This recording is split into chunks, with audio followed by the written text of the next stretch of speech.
does, exactly. Yeah.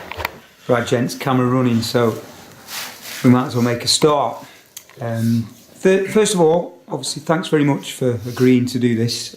Can't be easy, and I think it's very kind of you and to turn out and be agreeable to a few questions and answering them for us. So thanks very much. I suppose the first thing is, I am sorry to hear the news. Genuinely, I put my personal thoughts on the line. As I'd have liked to have seen you had another go, and I'm happy to put that on the table. But football, these things happen, I suppose. I guess the obvious question is, did you see it coming? And I'll fire that at Donners, and then you can both chip in. Well, the straight answer is no, not really. I mean, we heard a few things being said, and things were coming to us saying that we may not be there this next season, but that's non-league football. You get rumours all the time, so you take it with a pinch of salt, really. So it was Anthony's first season in charge, obviously. So we felt that we'd put a decent squad together in a year of transition, really. Well, probably a second year of transition at League Town following when I was at the club previously. It's been quite a high turnover of players, so it was hard work in the summer getting a squad together, but I felt we did a decent job of that. Disappointing with the way the season finished. We thought we could have made the playoffs, but we were fully expected to be in charge next season, and really looking forward to it. We were quite optimistic about what the future held, really. I'm guessing, Ant, you pretty much echo those comments. Yeah, I mean, like I say, pretty much the same, really. I mean, I took over at the back end of the previous season after Kaz resigned, and obviously I was picking up work from a squad from Kaz, really.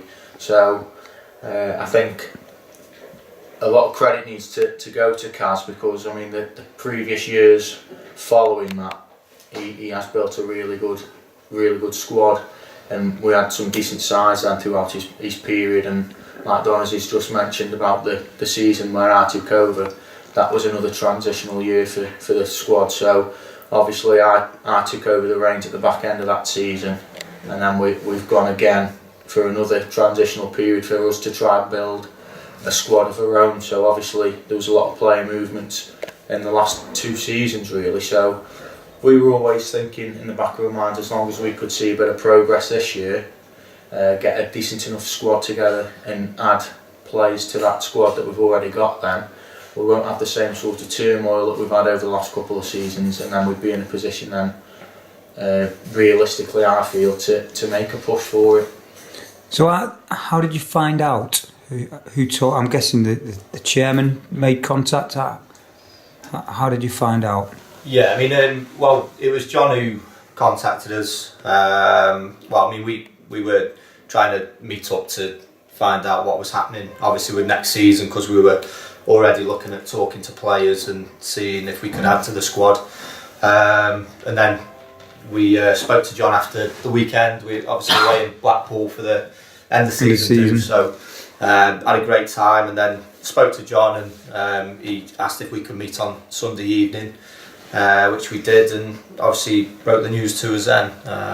So obviously we were both very disappointed, and I understand it obviously wasn't an easy thing for John to do, because John obviously gave us the opportunity in the first place, and we'll always be grateful for that.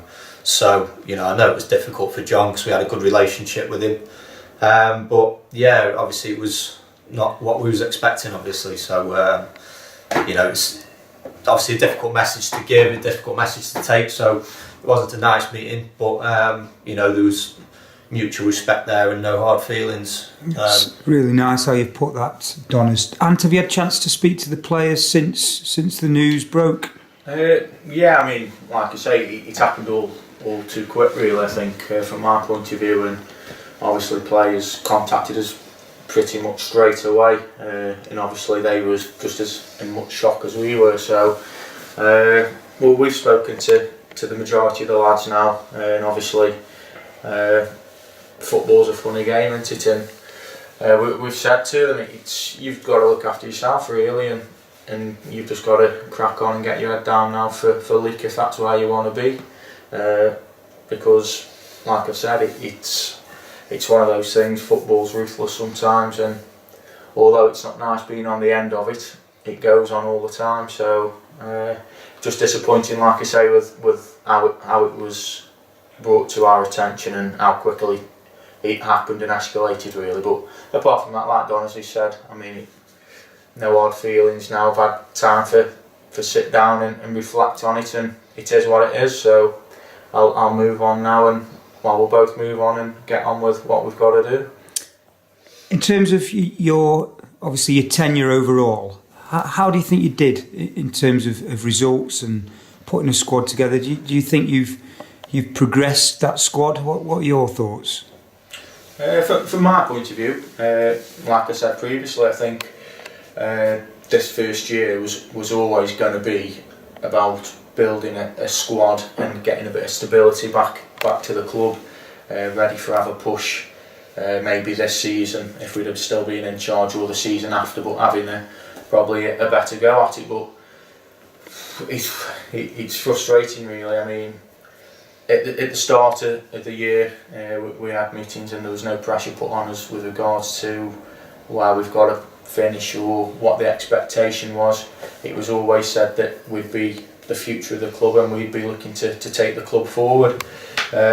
So, like I say, we got a vision in our mind of what we wanted. We knew we'd had to rebuild the squad and strengthen it, and we were in a position the back end of the season to do that, speaking to players and trying to add to what we believe is a strong squad. So you weren't set a target as such. You weren't, for example, you weren't told the playoffs or this is coming. You didn't have a specific target. Donners, I'll put that to you. No, I mean, like Hans just said, it was always a case of there's no pressure on you. Let's look to build a squad. Let's look forward. And Hans said it was, it was seen as being a long term thing. So, as far as we were concerned, I know, towards the end of the season, we were all disappointed at the way things turned out, because we got ourselves into a good position come the new year.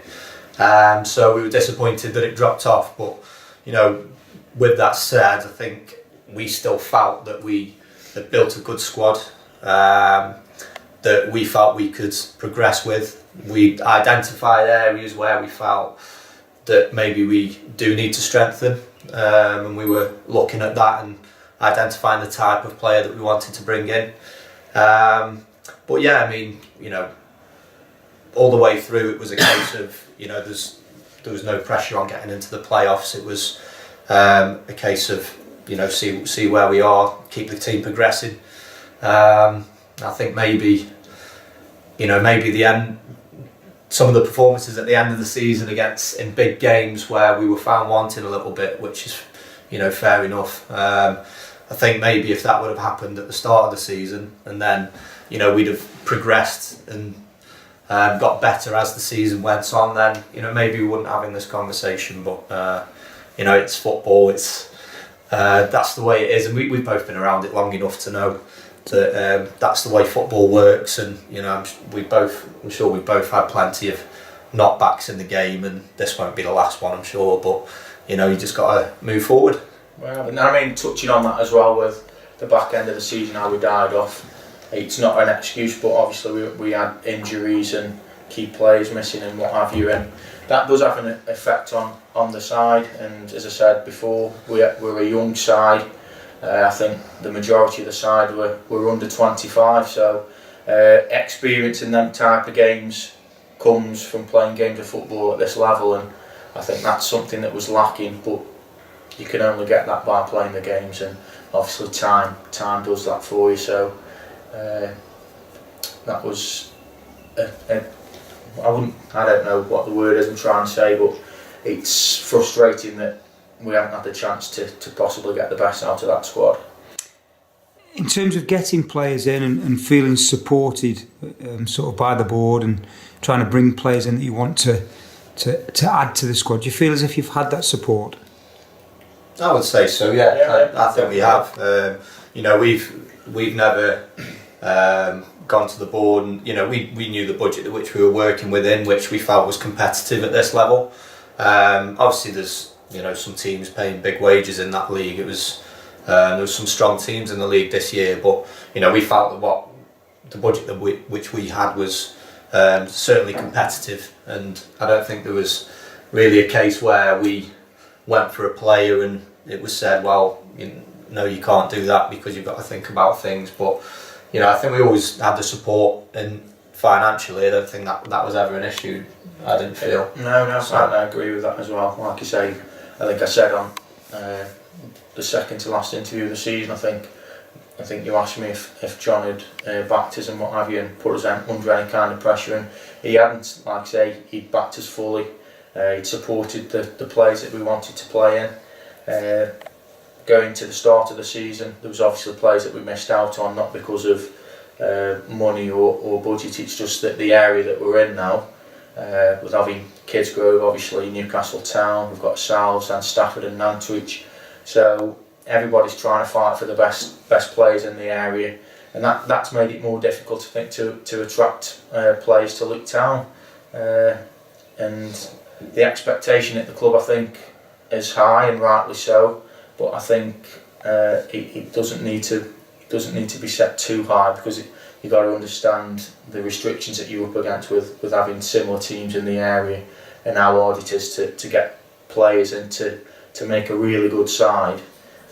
Because to do that, then you've got to start looking outside the area, and then that's when you start having to pay a lot more money to get them to travel in. So, but like I say, yeah, I've got no complaints about being backed, or we've been fully supported in that aspect of it. So appreciate your honesty there. I mean, you've told me sort of off air, how much you love the club, and obviously you played over 400 times for League Town. You've gone on to manage them.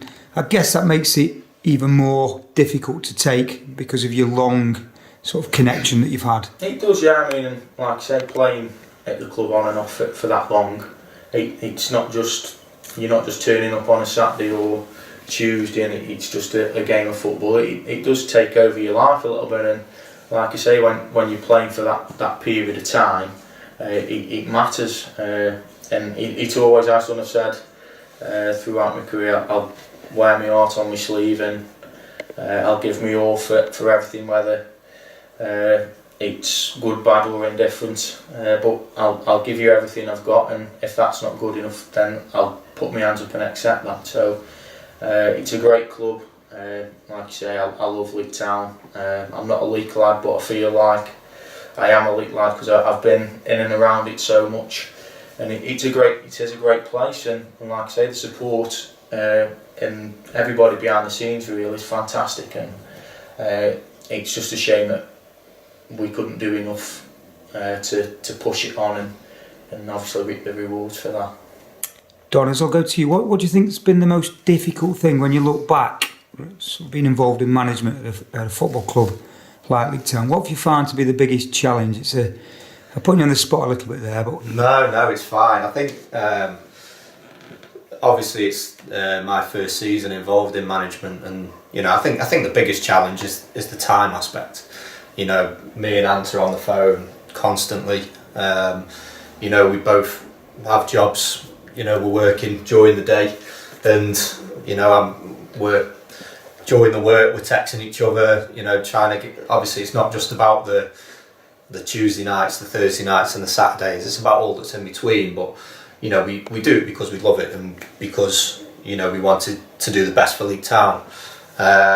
So I'd say that would be the most difficult. In terms of dealing with players and things like that, I've loved every minute of that. We've got a great bunch of lads who, they have the moments, but generally they all were pulling the same direction, all want to do as much as they can for the club, for themselves, and for ourselves, and Simon Bell as well. And so that part of it, I think, was the easy part, because we made sure when we recruited players that we got the right type of players who'd want to do it and want to get that team spirit, so that they could galvanise each other. But yeah, I'd certainly say the most challenging thing, and I'm sure I've heard previous interviews with I remember Lee Caswell and Beebs and saying the same thing, that like Ant said, it takes over your life a little bit. I mean, I'm probably fortunate in one way that outside of work I've got plenty of time to spare, because I haven't got a family. But obviously Ant probably sees it differently than I do, because obviously it takes you away from your family, and it's like you said, it does take over your life a little bit. I've read your statement, Ant, that's come out on the official League Town, and I thought it was very, very dignified. You've offered thanks to quite a few people. I'm sure you'd certainly reiterate that thanks now. I'll just give you the opportunity. Yeah, I mean, exactly. I mean, like I say, there's no hard feelings towards anybody at the club. It is what it is now. Sad to have had time now to reflect on it. And it's a great club, and the people behind the scenes, again, who volunteer, put the time and put the effort in that nobody really sees. There's a mass of those people at the club, and without them the club wouldn't survive. And I mean, I missed out Kitman Ken and me speech that I did online, and I think he keeps that dressing room going on match days. He's doing the kit, he's doing rubs, he's doing physio and what have you, and I think people like that's what non-league football's about, and that's what I think I'll miss about the club, and seeing them people week in, week out. And like I say, the lads, we'll miss them as well, but like I say, it's football, and we'll move on and see where it takes us. Really, really kind comments. Talk about how ruthless football is, and there certainly doesn't feel like much sentiment. And do you feel like it does maybe a bit of a kick in the teeth that no sooner have you sort of relieved of your duties, that the speculation then turns to who's going to replace you? Is that hard to take? Everyone's speculating now, and the local media is suggesting Neil Baker's going to be taking over. I've read that in the Sentinel. It's been in Radio Stoke. How is that to take when this speculation kicks in? How does that make you feel? I mean, from my point of view, that side of it doesn't bother me. League Town have got to move on. They've made the decision what they've made, and that the people who are on the board, that's what they're there for. They're there to make these tough decisions, and now they've made the decision, they've got to move the club forward. So I certainly don't feel that it's disrespectful of speculation coming out about who's going to be next. I think the one thing from my point of view is that the one thing that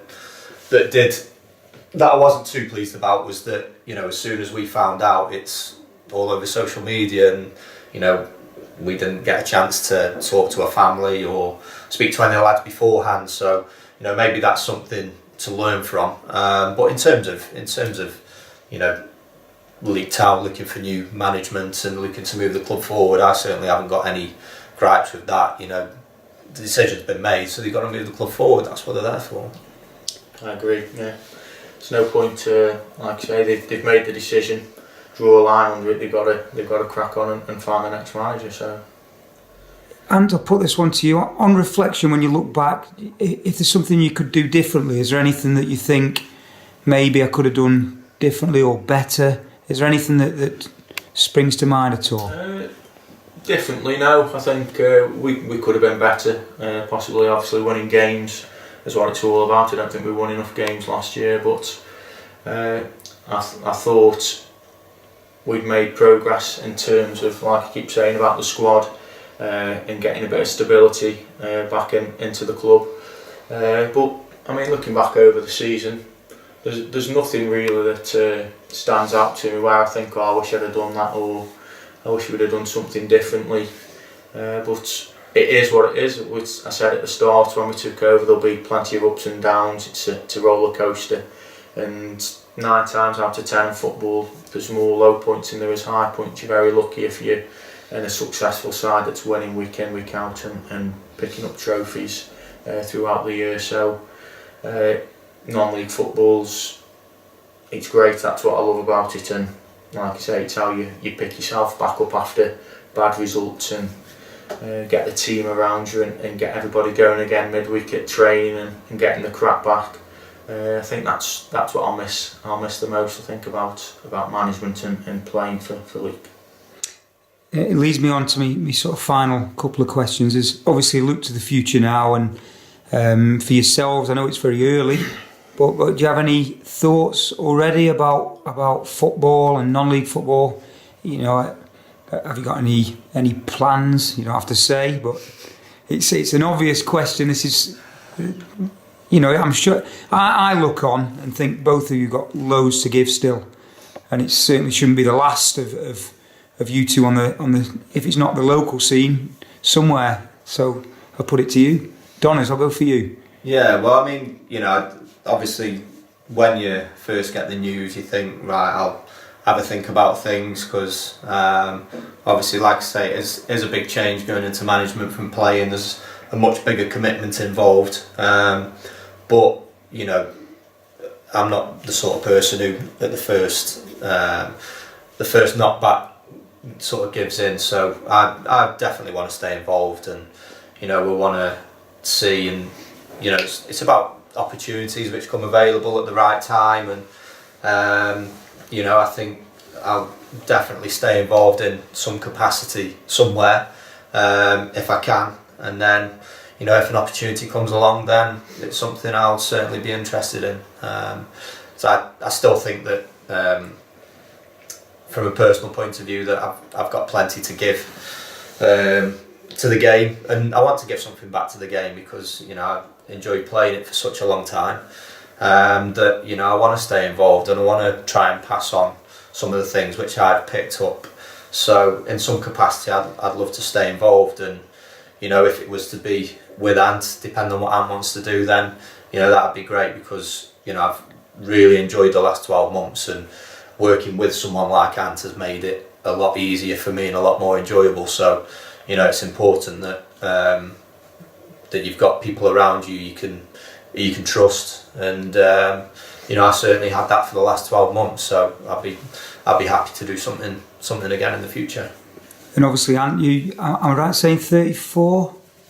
You're 34? 24, I think, Jim. I think I've got that right. I mean, Looks 40. Well, there's rumour that you've had injury problems. How fit are you, and can you still, you know, are you still interested in playing? I think, like I say, I've been injured. It's not been any secret as it this year. I've got a bit of an ankle niggle at the minute, but I'm hoping to get that sorted in the next couple of weeks. So, like Don has said, it's about opportunities, and you've got to take opportunities that come your way. From my point of view, I'll have a couple of weeks now and just reflect on this past 12 months and what have you, and have a little break from it all, away from the phone calls and obviously the madness of what it brings, and just assess it at the end of that period. And like I say, I reiterate what Don says. I think he's got loads to give still, and I'd love to work with him again in the future. So if that chance come about, then I'd jump at it. So like he says, it's about opportunities, and if there's anything out there at the time. So but from a playing point of view, I've probably got another season left in me if I can stay injury free. You never know. Well, I'd like to thank you for doing this piece for us, and I want to put my own thanks on record. You've never ducked an interview. You've always been polite. I'm sure I've been quite irritating on the odd occasion when you've not really wanted to. Never.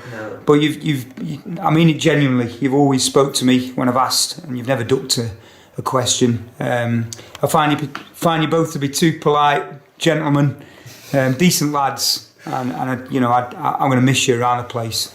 So I certainly wish you all the best, and I'm sure I speak on behalf of most people connected to the club. You'll always get the odd knock, but I'm sure the absolute majority are wishing you well, and I wish you all the best for the future. So cheers. Yeah, thank you very much, gents. Thank you very much. Thank you. Cheers.